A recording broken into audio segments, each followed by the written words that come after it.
Pero nadarama mo bang nag-iisa ka sa iyong atas kahit ilang oras lang sa ministeryo? Yan ang nadama ni Brother Poshen Mukanga nung bago siya sa atas niya. Siya ang unang tagapangasiwa ng sirkito sa buong Democratic Republic of Congo at sa Republic of Congo. Malalayo ang nilalakbay niya para dalawin ang ilang kapatid sa buong teritoryo. Pakinggan kung ano ang nagpatibay sa kanya na magpatuloy. Noong 1960, naatasan ako maging tagapangasiwa ng sirkito sa buong Congo. Napakasaya ko nang tanggapin ko ang pribilehiyong ito. Pero nagulat ako at natakot. Napakalaking atas kasi nito. Napakalawak na bansa ang Congo. Takot akong pumunta sa mga lugar na di ko alam. Takot na takot ako. Kaya humingi ako ng tulong kay Jehovah. Kung minsan, kailangan kong dumaan sa mga sabana at sa kagubatan. Maraming mababangis na hayop. Isang araw, umakyat ako sa isang puno para may matulugan. Itinali ko ang sarili ko sa isang sanga gamit ang sinturon. Kinakabahan ako na baka lingkisin ako ng isang sawa. Takot akong mawala sa gubat. Talagang ang napakahirap dumalaw sa mga kapatid. Kung minsan, inaabot ng maraming araw ang paglalakbay. Isang araw, umalis ako ng bahay para dalawin ang mga kapatid para patibayin sila. Umalis ako ng alas 5:30 ng umaga at alam niyo ba, dumating ako ng alas 7:30 ng gabi. Kinailangan kong itulak ang bisikleta ko sa buhanginan ng hanggang 21 kilometro o higit pa. Minsan naman, sumasakay kami sa truck. Hindi madali yun. Kailangan naming umakyat sa ibabaw ng truck. Kailangan kong humawak ng mahigpit para hindi ako mahulog. Ang mga kongregasyon at isolated group ay magkakalayo. Wala ring telepono noon.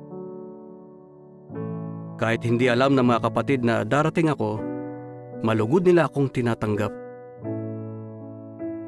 Damang-dama ko ang pagiging mapagpatuloy ng mga kapatid. Pagdating ko, pagod na pagod ako. Pero napakasayang makita ang mga kapatid para magpatibayan. Ang kitawala ay isang relihiyon. Nagpadala sila ng maraming liham sa sangay sa Belgium na humihiling na kilalanin sila bilang mga saksi ni Jehovah. Ginamit nila ang ating mga publikasyon at ang pangalang Watchtower. Lumikha ito ng malaking kalituhan. Para linawin ang bagay na ito, ang organisasyon ay gumawa ng isang booklet. Inatasan ako na pumunta roon para alamin kung mayroon bang tunay na mga saksi ni Jehovah sa Kisangani. Laking gulat namin na matuklasang hindi sila mga saksi ni Jehovah. Sa kalituhan, sinubukan pa nga akong patayin ng mga tao nung naroon ako. Mabuti na lang at nakatakas ako.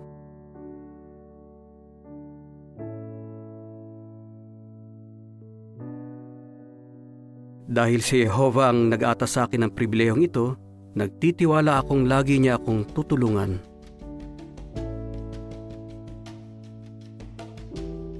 At ngayon, napakasaya ko na makasama ang aking mga anak, mga apo at mga apo sa tuhod, na lahat ay mga saksi ni Jehovah. Binigyan ako ni Jehovah ng maraming pagpapala. Talagang nagpapasalamat ako. Isang kagalakan na magamit ng Diyos na makapangyarihan sa lahat. Sa lahat ng mga taong iyon, hindi ako nagkulang ng anuman. Binigyan ako ni Jehovah ng lakas para paglingkuran siya hanggang sa ngayon, sa edad na 86. Sa lahat ng bagay at para sa lahat ng bagay, talagang ang tiwala ko ay kay Jehovah. Dati, 46 lang ang mamamahayag sa buong Congo. Ngayon, mayroon na rito mahigit 223,000 saksi ni Jehovah. Ngayon, kapag nakikita ko ang paglago ng bayan ni Jehovah, para sa akin, isa itong himala. Pinasasalamatan ko si Jehova dahil pinahintulutan niya akong makita na ang munti ay naging 1,000 rito sa Congo.